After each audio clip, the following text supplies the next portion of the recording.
Podperu a naľad. Práve počúvate podcast Podperu a naľad. Môžete to počúvať od 18 rokov na vlastné riziko, alebo keď vás vlastná mamka nevidí.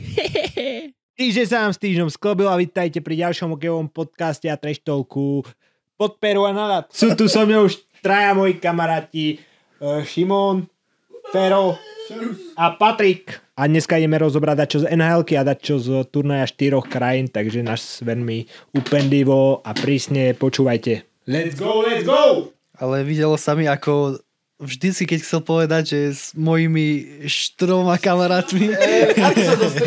Takže chalani, čo vás zaujalo teraz? Máme niečo? Matthews is back. A dáva góly. Môžeme toto, no. Je to zaujímavé, nikto to nečakal. Tak akože... Jasná, za mňa akože veľmi dobrý. Akože podľa mňa tie prvé zápasy, čo mal tento rok, tak hral so zranením, preto sa mu nedarilo. A teraz sa už vyliečil, tak už proste ide šlapať. No ja ti neviem, Karle, akože... Jasné, že veď on bol zranený aj v play-off a teraz hral pár zápasov a od začiatku novembra nehral potom. No 3 týždne, to sme rozoberali minulé. Veď ani nebol žiadny dôvod udaný, že kvôli čomu nehrá. Tak si myslím, že už nastúpil so zranením. Sa mu nechcelo, točil bedne. Tak od neho sa to trošku aj očakávajú, tie body, aj tie góly. Je to náš strelec. No vedie tam na to. To je tvoj Fero. Tomu ver. Ale Fero dneska fandí inému týmu. Má najkrajší dres.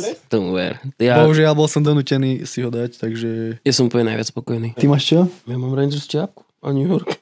Aha, si máš Mickey New York. No. Dobre, už si nikdy nezabudem Toronto dres. No takže tak, Matthews is back, Toronto bude šľapať, kým nezačne playoff. Na tom sa zhodneme. Prvé kolo. A mu to bude strieľať, no. Uvidíte, cez prvé sa dostanú tento rok. Proste chytia Boston alebo Tampu prvé kolo a to bude 4-0 na zápasy. Čo by bolo lepšie? Jasné, v ktorom vesmíre, prosím ťa. Akože nemám rád Toronto, ale v tomto by som sa možno s tebou vedel zhodnúť, že ak chytia Tampu alebo Boston, tak by ich možno eventuálne vedeli zdolať. Boston neviem, Boston je playoff tým, čiže tam si myslím, že skôr nie, ale Tampa je utrapená a tam tí starci podľa mňa na playoff prestanú hrať. S tým úplne nesúhlasím, lebo Tampa vieme, že v playoff vie mega zapnúť, hlavne Kucherov, Point a tá ich trojička, neviem kto tam teraz možno už aj Genzel. Tento podcast šľapaj na sociálnych sieťach, takže tam nabieha a daj follow. Hlavne Vasil, keď začne zase čarovať, tak tam budú mať tie tvoje hviezdičky dosť problém s tým. Ale Vasil už má svoje roky za sebou, on už nevie chytiť nič skoro. Hej, pozrite si obidva zápasy, čo chytal proti Torontu a... Túto sezónu je Vasilievský za mňa dosť sklamanie. Na ten štandard, čo chytal, tak je to pod tým štandardom dosť. Ale on nemá nejaké aj zdravotné problémy. Skôr si myslím, že ten tým mu úplne nepomáha tam už vzadu. Tam sa rozpadla tá obrana, no. Ale tak zase je to Tampa. Tam to až tak ja nevnímam, že by sa úplne rozpadla tá obrana. Skorej ten Vasil dosť tam akože... Kiksuje za mňa, hej. Že tak 2 sezóny už vtedy, keď vyhorel celkom dosť v playoff. Jedno playoff dosť tak vyhorel za mňa. Áno, proti Torontu. Ale dobre. Si zoberme, že Tampa mala zraneného Pointa, hej? A ten je dosť taký playmaker v tom týme. Na presilovkách extrémne pomáha. A celkovo on je veľmi dobrý playoff tým, akože playoff hráč a pre ten tým v tom playoff je podľa mňa Point veľmi platný. Túto sezónu je tá Tampa utrapená. Všetky tie týmy, od ktorých sa po minulé sezóny čakalo, že boli také tie, že proste si vedel, že pôjdu do toho playoff a budú ďaleko v tej sezóne, tak túto sezónu Boston slabota. Rangers tiež slabota. Tampa svojím mal proste výkyvy, dobre zle, ale tiež slabota a proste sa tam preberajú a derú také týmy, čo 2-3 roky dozadu lízali spodok tabuľky. Veď vezmeme si takú Minnesota. Minnesota tento rok je podľa mňa top 4 tým, čo sa týka herne. A tam nie sú nejaké hviezdy hrajú s tým, čo mali. Ako myslíš teraz fazónu, ako majú? No, od začiatku sezóny, keď vidíš, lebo už sa podľa mňa vieme baviť o tom, ako bude vyzerať nejako tá sezóna už teraz. Lebo tie týmy už sú celkom prebraté a tento ročník už je podľa mňa rozbehnutý na takej úrovni, že si vieme povedať napríklad Nashville túto sezónu bude v riti. A vieme si povedať, že napríklad tá Minnesota túto sezónu určite bude hrať playoff. Je to iba o tom, ako sa na to playoff naladia, lebo nie sú zvyknutí hrať to playoff, ale podľa mňa tú základnú časť už si vieme teraz povedať, ako bude cca vyzerať. Súhlas s týmto. A hlavne v tej Minnesote si myslím, že ten Kaprizov je faktor, ktorý tam aj tvorí hru, aj strieľa dôležité góly. plus s tým Zuccarellom, aj Boldy tam je veľmi šikovný útočník, tak im vedia tým superom zavariť. Plus tam majú vyrovnanú brankárskú dvojičku, alebo skôr takú, že majú dobrú synchronizáciu, lebo je tam Gustafsson, čo je vlastne kvázi jednotka, ale jemu kryje vlastne chrbát Fleury, čo je už ostrelený veterán, má aj Stanley Cupy za sebou, vie isto aj do kabiny priniesť niečo, takže je to o dosť lepšie v tomto. Tomu ver, dozrelo to tam riadne dobré a sadlo to. A hlavne Fleury vie doniesť do tej šatne fakt tú dobrú energiu a je showman, hej, to predvádza na sociálnych sieťach extrémne, hej, a Fero, čo sa tak smeješ? Proste sám vieš, že proste musíš mať nejakého takého šaška v šatni a stmeli to dosť potom partiu, hej. Vy máte Tadeka? Áno, presne tak. Nie, my sme tam viacerí na zábavu, takže... Čo si ešte ty, Ravel Damian, ten Kaprizov tam strašne hrá rolu. Čiže playoff není o jedného hráča. Hej. To isté sa nám potvrdilo už viackrát. Pasta, hej, minulú sezónu nebol moc v playoff, hej. Mal nejaké to mierne zranenie, ale... Kámo, dáme ti tam, že count, že koľkokrát povieš aj v jednej vete.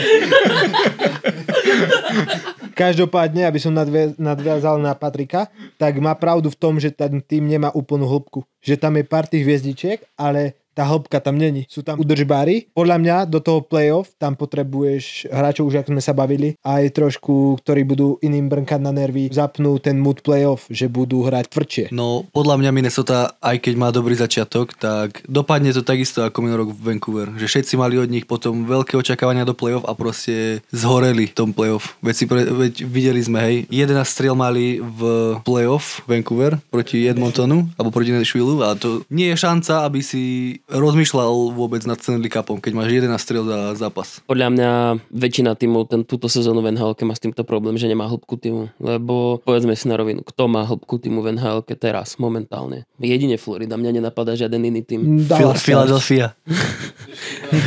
Nie, Dallas určite, kámo, tam tí mladíci. Stankovenovi sa teraz celkom nedarí, ale keď sa ani Robovi. Ani Johnsonovi. Neviem, tak to je tiež mladík, no. Johnston, ale... Áno. Pridala sa máš stále ten vykričník, že proste oni tam dá čo je. Možno ešte keď sa preberie New York Rangers. A oni nemajú hĺbku týmu. A majú dosť.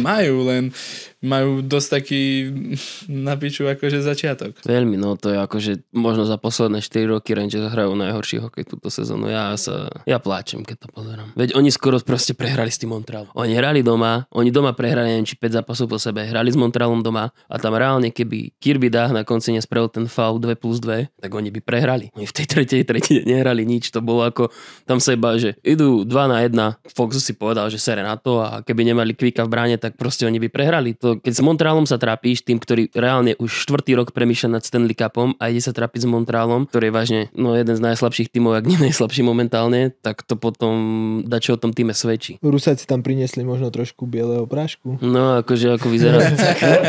Vyzerá to tak a neviem, ako tréner tam je všetko dobré, tréner dobrý, tím dobrý, proste oni majú teraz Golden Euro, oni teraz by z toho mali žať a nič. Lenže či náhodou toho Lavioleta nevymenia, vieš, keď sa im teraz nedarí. A to není riešenie, vieš. Vieš, to isté spravili aj v Bostone, veď oni mali dobrého trénera a pustili ho kvôli tomu, že mali zlé obdobie. Vieš, je to taká zbytočnosť podľa mňa.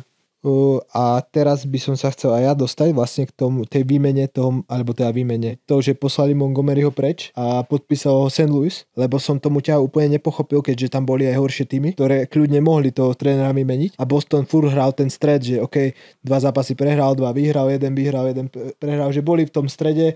OK, nemali tie výsledky také, ako sa čakalo. A nie, že čakalo, ale keď boli zvyknutí aj fanúšici toho týmu. A vlastne hneď to odniesol Montgomery a ja sa skôr pýtam, že či tam nebol iný problém ako herný. Bol, veď tam sa veľmi špekulovalo o tom, že nemal rešpekt.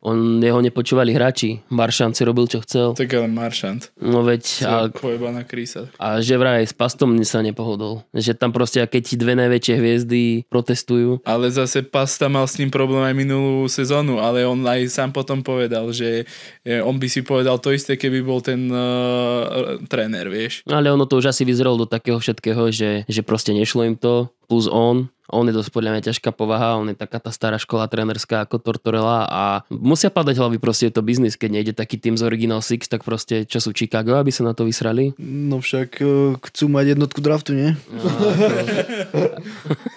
Kto vychádza teraz jednotkou draftu? Posledné roky sa bojuje skôr o tú jednotku draftu ako Stanley Cup, sa mi zdá. No ja, mne to tak pripadá a pritom sa moc nechytajú tie jednotky. No. Tento rok neviem, kto má byť jednotka, ale budúci rok 2026 by mal byť ten McKenna, nie? Gavin z Kanady. Tento rok je tam takto nejaký údržbár. Nie je tam nič dobré. Či je tam? Zdá, že tam je taký obránca, sa mi zdá, ale nie som si istý. Je bude obránca draftová jednotka? Sme tu dlho nemali. Každopádne, ako môžu vyhodiť trénera, ktorý rok alebo 2 dozadu mal vlastne sezónu, kedy s Bostonom nazbieral najviac bodov v základnej časti za nejaké obdobie, že veľká vec. A tedy ten Boston tiež na to nemal. Že zostavovo Boston už dávno nemal na to, čo hral. Že on hral ten svoj pík, no lepší štandard. Štandard, keby hral, tak hrá ako teraz. Ale hrajú svoj štandard, vieš? Oni majú proste taký ten štandardný hokej. Taký charakter majú. No. To áno, akože Boston má... Že on má stále, už XY rokov má proste rovnaký štýl hry. Tú typológiu hráčov stále vyhľadávajú podobných, hej. Veď bolo to aj inde spomenuté, že keď hráči odišli z Bostonu, tak piču hrali, hej. To je pravda. Krúg, hej. Boston sa vytrapí, ako Boston má, to je iba predzvesť toho, že oni pôjdu do prestavby riadnej. Tam Zacha hrá prvú peťku a tiež podľa mňa, keby hrá v inom týme, tak čo, 3. a 4. Asi áno, Zacha. Chápeš, to proste on je tam kvôli Pastovi a keď to nejde Pastovi, tak sa bude rozpredávať, čo vyhodia druhého trénera po sebe. Ale DeBrusk odišiel a napríklad teraz sa mu vo Vancouverovi fakt darí. Teraz dal aj hat-trick, má tuším skoro bod na zápas, že on tam vždy mal tých 50 bodov za sezónu a podľa mňa teraz vo Vancouveri a už boli aj prediction, už pred sezónou, že či DeBrusk nedá svoju historickú sezónu. Môže byť, no tak ale ten Vancouver je tiež vytrapený, čiže tam keď podľa mňa si nejaký lepší ako štandard hráč, tak si tam vieš túto sezónu dobre zahrať. Oni sa rozpadli. No oni po minulej sezóne, túto sezónu sú slabúčky. Tak ja si myslím to isté ako z Rangers toto. No. Že to isté, že vlastne Rangers, Vancouver za mňa minulú sezónu dosť válili, hej. A teraz si nevedia akože naštartovať ten motor, hej. A podobne viac menej aj Boston. Boston, hej, no ale pri Bostone sa to čakalo dlhé roky, ako vravel Damian proste. Oni nemôžu hrať rovnaký hokej bez tých hráčov, ktorí tam boli v tom roku, tak nemôžu hrať rovnaký hokej stále rovnako a tam trpia proste na tom. Tam musí prísť prestavba a kým si to sami neuvedomia, tak podľa mňa sa budú trapiť. A je to škoda, lebo proste tie tým z Original Six by za mňa mali byť stále hore a reálne keď si to vezmeme, tak není hore nik. Tak ale za mňa nedá sa byť stále hore, hej. Máme Red Wings, hej, mali, keď tam bol Daciuk a podobne, hej, že boli na tom vrchole a potom, hej, vymení sa tá generácia, hej, Chicago, Tampa, máš veľa takých tímov, že sa vystriedali, hej. Edmonton, koľko rokov proste fakt piču hral, bol tam iba McDavid a nič iné. To je pravda, no. Tak ale Edmonton čel na draftovú jednotku, ako by povedal Fero. Presne tak. Veď ale Edmonton mal za posledných 10 rokov mal sa mi zdá, že 4 jednotky draftu alebo koľko. Veď tam mali Buffalo mal viac. Jakubov, McDavid, Hall, Nuč. Prosím, 4 draftové jednotky. Aj Nuč jednotky. bol jednotka? Hopkins bol jednotka, no. A ako sa to muselo akože už usporiadať, ale neviem, akože ja Edmontonu stále neverím, že proste mali šťastie a ale už sa tam tá hĺbka tvorí, vieš, toho týmu. Už je tam, sú tam reálne hráči, ktorí vedia dať gól, okrem Draisaitla, McDavida, Hymana, tak sú tam hráči už. Tak Hyman túto sezónu nič. Hyman sa ešte môže rozbehnúť, veď on je ten hráč, čo je pred bránkou a doráža puky, veď minulý rok dal 70 gólov, kámo. Nedal 70. Ale aj z playoff. Má 70 gólov. Tak to hej. A všetko boli góly proste, že už bol v bránkovisku. Vieš, to iba doťuknúť. Taký hráč im tam chýbal, vieš. Áno, ale... Veď keby tam netvoril McJesus a Draisaitl hru, tak by nedal toľko gólov, hej. A nedostali by sa tam, kde sa dostali, hej. Lenže... to je tá slobodná mamička však. No, áno, presne tak. Slobodná mamička mi volala. takže vlastne moja mamka. Ešte všetci Ferovej mamke. Tento podcast šľapaj na sociálnych sieťach, takže tam nabieha a daj follow. No, proste som chcel povedať, že Nurse zarába o 9 mega viacej, ako by mal zarábať. A dobre, ale Draisaitl to bude mať až od budúceho roka a zase platový strop stúpa a reálne ten hráč má na to. Ale pozri si Nursa a kamoško za 9,5, či koľko to má, veď to je... No akože za mňa Edmonton robí strašné tie kroky v podpisovaní, hej. McDavid, okej, hej. Za mňa suverene najlepší hráč v NHL-ke. Predvádza to už niekoľko sezón, hej. Ale ten Draisaitl ja neviem. toľko za jedného hráča, ktorý nezrobí, áno, body má, tie góly má, ale neviem, nemá tam ten drive taký za mňa. Myslíš, že by McDavid hral tak dobre, keby ho tam nemal? A myslíš si, že by Dries mal toľko bodov, keby tam nebol McDavid? Nie, oni proste sú dvojka. To proste ale často hrávali aj bez seba. Áno, ale tak väčšinou sú vždycky na presilovke spolu a hlavne Draisaitl sa ulakomil, lebo on tieto peniaze mohol posunúť akému inému spoluhráčovi. No skôr si ja myslím, že by, keď sme pri tom, že kto by hral bez koho lepšie, tak skôr by, podľa mňa McDavidovi by tie body zostali. Že on je taký playmaker, že keby mu tam prišiel iný podobný hráč takej kvality, ako je Dries, tak by to bol tam furt. Ale neviem, či by Dries hral s niekým, ja neviem, keby bol s nejakým Pointom alebo niekým takým, či by hral rovnako. McDavid by podľa mňa dobre hral aj s Braňom. A to už je čo povedať. Kámočko, by som dával 100 gólov za rok, nie 70. A možno by si podpísal aj takú zmluvu ako Dries. Akože kebyže jebneš 100 gólov, tak OK, to poviem, že dobre, tých 14 si zaslúžiš, ale koľko dal minulú sezónu? Že skorej tam bol hej, ten Hyman, že on iba držal hokejku na ľade a McGee mu to trafil a dal tam tie góly. Hej. Vie sa postaviť, no, ten Hyman. A toto chyba do Toronta. Nemali ho pustiť. Tak za mňa Toronto tam tiež urobilo dosť také škrty, hej. Kadriho si pustili. Ale teraz sú rumorsy, že Kadriho chcú priviesť naspäť. Že vraj. Nemajú šancu za mňa. To tiež neviem na čo. Keď potrebuješ obráncu a oni zase vymýšľajú nad tým, že by mohli podpísať Kadriho, moc mu nejde v tom Calgary a kto vie, či by sa chytil znova v Toronte. No ale ja by som skôr dal takého obráncu ďalšieho. Tak ale použijem tvoje slova. Kto by chcel hrať v Calgary.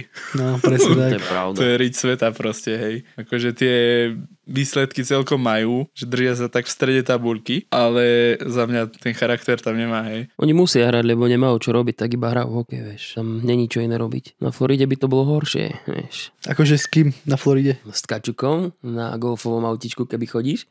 Kamoško. By sa ti chcel chodiť na tréningy. Kamoško, to by si Jasné, chcel. ja by som si Koľko kúpil... mladých modeliek tam musí byť po aukách, že on si prejde, popozerá si. A iba chytá ako Pokémonov. Má Pokébala. Tuto chcem. Lopatou. Gotta catch the ball. A ona, ber si ma, Matthew. Aby chodili ale to potom McJesus by ich zatienil všetky, vieš. Kam McJesus je podľa mňa taká povaha, že on by iba sedel v kúte tam, keby boli dať na party a pozeral sa na nich. Podľa mňa nie. On podľa mňa, my ho tak vnímame, lebo my nevidíme to za kulisie. Ale napríklad v tom seriáli, kamoško, ako tam začal zjapať v tej šatni vo finále, kamoško, tak som si hneď povedal, čo ti jebe. Ale tak v finále. Dobre, ale proste... Je to kurva finále Stanley Cupu proste. Po treťom zápase však ich tam riadne zmrdal v tej šatni, lebo prehrávali 3-0 a naletel do šatne, rozkopal tam dvere. Nie, to bol po druhom, lebo tam pičoval, že aspoň jeden zápas doma musia vyhrať. Áno, doma dostali obidva Villagoše. Nie, iba jeden. No jeden, lebo Počkaj. bolo na 3-0. Áno. 3-1 bolo ešte doma. No, a to tam akože urobil riadny Villagoš. To som nečakal, že to v ňom je. Podľa mňa, keby to nezrobil, tak ja neviem, prečo nosí to C-čko na hrudi. Veď si zober, kurva, si kapitán, prehrávaš 3-0 a na série, alebo 2-0 vtedy, hej, a neskonsoliduješ trošku ten tým. To by bolo už strašne v píči, hej, a ty robíš pre ten tým neskutočne, máš tam tie body. A ešte z víziou toho, že boli vo finále s Edmontonom, lebo ako keď sa pozrieme teraz na to, tak kedy bude hrať Edmonton v finále a kedy bude hrať McDavid v finále, ako ťa on neodíde. Možno, že už tento rok. Tak. Čo ty vieš? Vieš, my ich asi... podceňujeme všetci. Ja. Veľa ľudí má proste Edmonton rádo kvôli McJesusovi, ale oni ako vedia prekvapiť, lenže ako ja im neverím. Vedia prekvapiť, no. No veď... Zahra McJesus a majú. Ale tak kde bola Florida, vieš, 2 roky dozadu. Tiež ledva postúpila do play-off a kamo boli vo finále. Vieš, tiež to bolo prekvapenie a na ďalší rok vyhrali Stanley Cup. No a aby sme ešte premostili, teraz keď sa bavíme o Edmontone a ešte som úplne nedoriešil toho Montgomeryho, lebo on vlastne, jeho ďalšou destináciou bol St. Louis. A St. Louis urobil Edmontonu aj dosť dobrý škrt cez nejaký manšaft, keď si zobral cez offer sheet tých dvoch hráčov Broberg a Holloway. A obidvaja sa pekne chytili v St. Louis, plus tam zobrali teraz trénera bývalého Montgomeryho. A fakt ten tým na to, že mu nemá ani také mená, tak hrá pekný hokej, udržuje sa v strede tabuľky a furt môžu vlastne počítať s tým, že by mohli sa prebojovať do play-off. No, keď sme už pri St. Louis, videl som prvý zápas, keď sa hralo St. Louis a Seattle.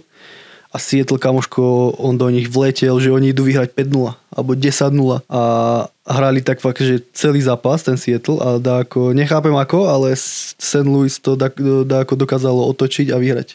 To bolo ako 3-2 alebo koľko sa mi to skončil zápas, ale fakt keď som to pozeral, tak som normálne neveril, že St. Louis ako to môže takto zobrať so sebou, taký výkon podať. A to sú také týmy proste, že srdciari. A taký, že si povieš, že to sú outsidery, nehrajú pekný hokej, ale proste je tam v tom týme dačo. To je dlhé roky za mňa New York Islanders. Akože oni majú tiež nastavený taký ten štandard ako Boston, že hrajú stále rovnaký betonársky hokej, proste hnusný. Ale Boston nemáš taký betonársky štýl. Až tak nie, ale akože nemyslím, že sú rovnaký štýlovo, ale že tiež akože sa držia toho štýlu jedného dlho, ja neviem, 8 rokov hrajú to isté.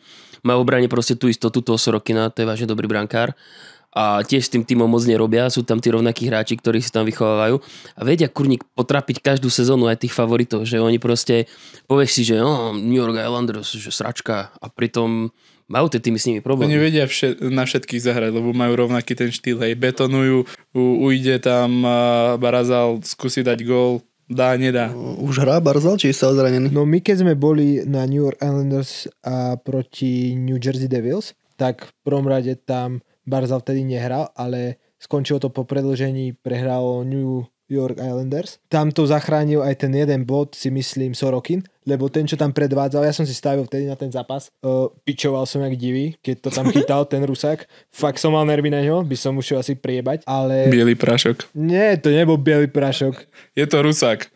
Veď dobre, ale to bolo neskutočné, čo ten tam robil. A fakt kvalita, on tam chytil 2-3 čisté šance, čo mali byť gólové. To je pravda. Na jazde vychytal Hughesa, tuším, a fakt pekne, že on si ho aj rozhýbal pekne a jak tam vložil ten betón, to dosť dobrý save. Ja som si ten zápas užil riadne, lebo proste bol som s gamblermi, ktorí nič iné neriešili, ako sme vošli do arény, ako že si idú staviť. Nešli im dáta, tak proste boli nervózni z toho, aby si stavili. Pomedzi to si stavili ďalšie 4 krát, lebo to otočia.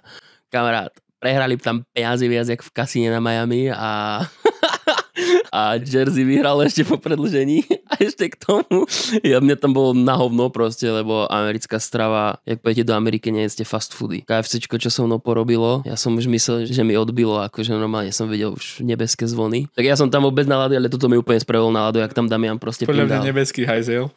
No, hajzel, k nemu sa nejdem ani vyjadrovať, Damian by vedel povedať. Žiarov, vieš? O hajzloch storky z Ameriky. Ja som tam bol úplne mimo nálady a usmiala sa na mňa šťastená, chytil som proste tričko. A ešte ako, boli sme tam s 2 kamošmi, jeden skončil o 3 rady nižšie, ako po to tričko skákal a hodil hlavičku. Damian si rozbil nohy, kolena a tričko som chytil do ruky. Čiže bol som šťastný 2-krát, že prehrali stavku a že nechytili tričko. OK, montrealský topik, let's go, Šimon. No, čo ten Paťolaj, ne? Celkom zaujímavé. Prvý zápas. 28 minúta gól, celkom pekný a tá 5 novo zložená. 1, 2, 3 draftu pokope. To môže byť do budúcna podľa mňa celkom fajn. Slavko 1, Kirby Dach 2 a Lajníček 3. Naopak, Lajne 2 a Kirby 3. Hej, Kirby Dach je podľa mňa riadne stratený. Hľadá sa tam, boli rumorsy, neviem, či ho chcú pustiť. Uvidíme. Mali by, za mňa. Neviem, či by mali.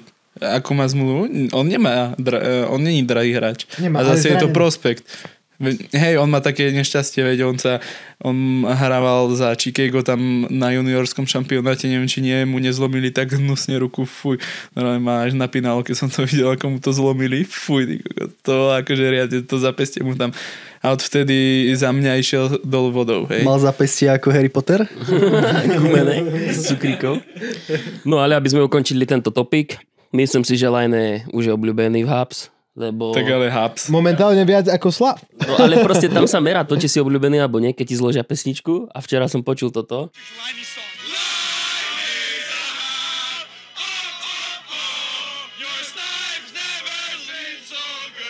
Čo vám stačí v Montreale? Streliť 1 gól a ste miláčik. Áno, lenže teraz druhý zápas mu nepôjde, tretí znova mu nepôjde a už zase bude, vieš, už... Bedničky točiť. Pesničku má, čo mu viacej treba. Aj Halak mal pesničku. Za mňa mal zajebať Rany Van Timer. Aj Slavko má, nie? Viva Slavkovský. Ale viem, že Halak mal voľnú. Neviem, proste z tých absurdí. Tešia sa z chlapa proste po jednom gole.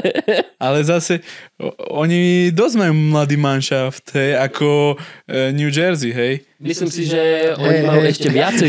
Paťo, hej. Oni majú riadne veľa pikov ešte aj na farme a myslím si, že jak budú chcieť ďalšiu sezónu dať čo robiť s tým, že zoberú niečo kvalitné, tak vedia tým týmom veľa ponúknuť. Tak ako sme sa bavili v minulom podcaste, jak vybrali Nemca, tak tam vie veľmi dobrá protihodnota z Montrealu. Chcel by si vymeniť taký manšaft? Máš mladý manšaft, ktorý má silnú podporu fanúšikov. Ale z farmy, vieš, vymeniť nejakých útočníkov. Útok im tam netreba riešiť, tam treba riešiť obranu. Bránku a obranu. Na čo Nemec, keď tam majú Reinbachera, on sa zranil pred sezónou, ináč by ju podľa mňa hral. Majú tam toho Hacna, majú tam dvoch šikovných ofenzívnych obrancov, viac ti ich netreba v tým. Dvaja úplne stačia, ty tam potrebuješ defenzívnych obrancov, ktorí budú aj tú obranu držať, aby to nevyzeralo jak teraz, jak Deravisu, jak florbalová lopta. Mešára proste tradenúť za dáky. No napríklad. Mešár podľa mňa bude v trade, keď budú zháňať nejakého obrancu, tak Mešár pôjde podľa mňa. Ale podľa mňa Mešárovi by mohli dať takú šancu aspoň na 2 zápasy, vieš, tak si akože je to Montreal. Ve to, že oni piču hrajú, čiže môžu tam skúšať nejakých mladých na eventuálne trady. Toto tu je rozumné, lebo majú dosť takých v AHL-ke. Do play majú ďaleko, takže si myslím, že keby dačo vymysleli. A teraz som videl nejaké vyjadrenie, že oni si stále veria na to play-off, lebo že proste nie sú až tak riti.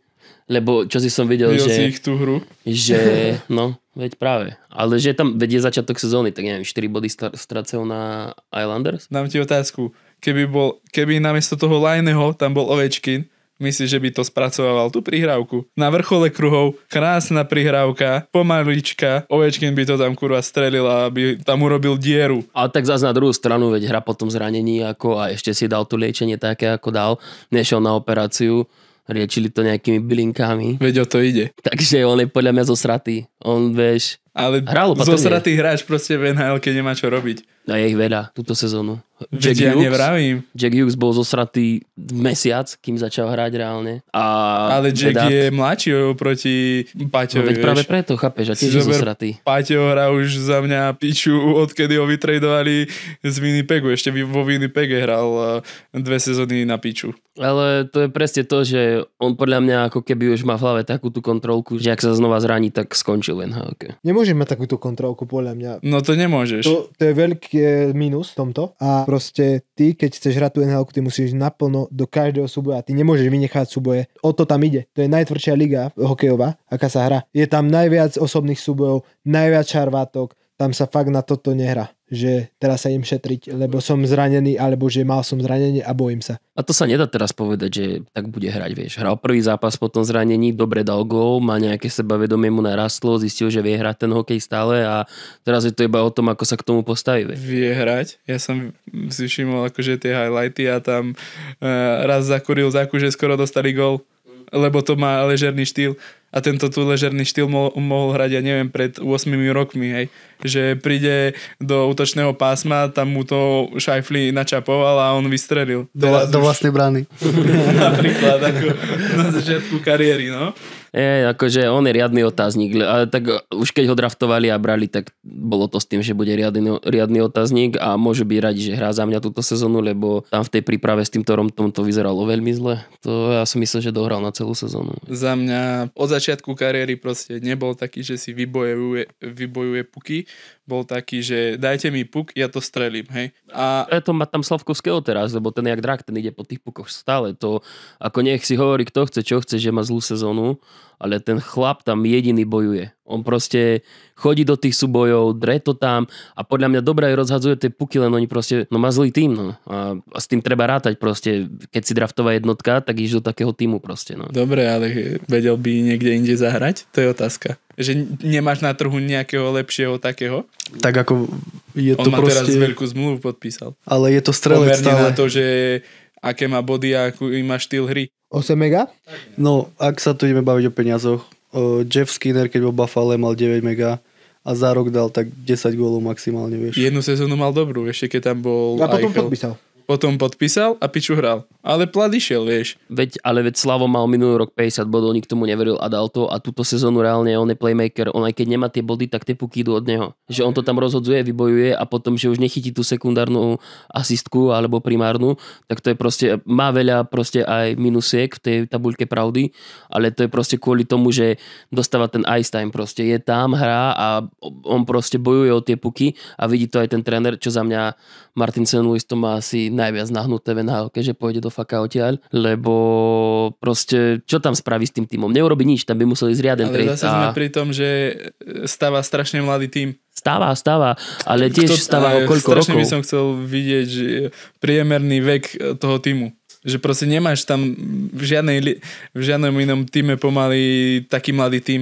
Kvázi ešte San Jose. On to podľa seba skladá. Ten Martin St. Louis, aký bol hráč, on bol maličký šikovný hráč, tak tam má všetkých maličkých šikovných hráčov. Suzuki, Caulfield a proste on chce ten štýl hrať, ale to už podľa mňa za posledné roky sa tá NHL-ka stvrdšila, že hrá sa znova viac fyzickejšie, ako sa hralo možno na prielomoch rokov, ja neviem, 2015 alebo tak, že vtedy tam boli aj tie kombinačné a tieto a to sú aj teraz, lenže teraz sa dosť pritvrdilo, je viac, sa to riešilo, je viac narazení takých, že na hrane, viac suspendácií a proste takíto malí hráči v tomto majú veľkú nevýhodu. To je pravda, ale zase na druhú stranu ešte, aby sme dokončili tú tému ohľadne St. Louisa, že proste ktorý tréner pri prestavbe, je tam 4 roky, mám taký pocit, 4. rok túto sezónu, a ktorý tréner začne prestavbu v týme úspešnú a ju skončí. Žiaden. Tam musí prísť nová krv. Zložil ten tým, majú draftový pick jednotku, majú tam 2, 3, mladé nádeje, dobre draftové nádeje, podraftoval to dobre, dáva ich hrať, skúšajú si tú NHL-ku na vlastnej koži, síce sú na zlých miestach, ale tam musí prísť nová krv, lebo on tiež s tým týmom nemôže byť 6 sezón a neposunúť sa. Tam keď príde nový tréner aj k tým mladým hráčom, tak podľa mňa tam ten drive príde, lebo on je podľa mňa k nim aj veľmi dobrý. Jasné, taký Barry Trotz by ich dal do laty. Alebo Babcock je voľný stále.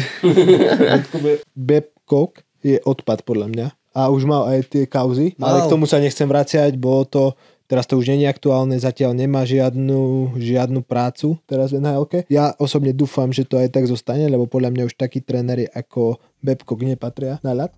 Ďakujeme za vypočutie tohto edukačného podcastíku a počujeme sa pri ďalšej epizódke, kde sa budeme snažiť rozobrať turnaj 4 krajín, ktoré organizuje NHL. This is the end, my only friend, the end.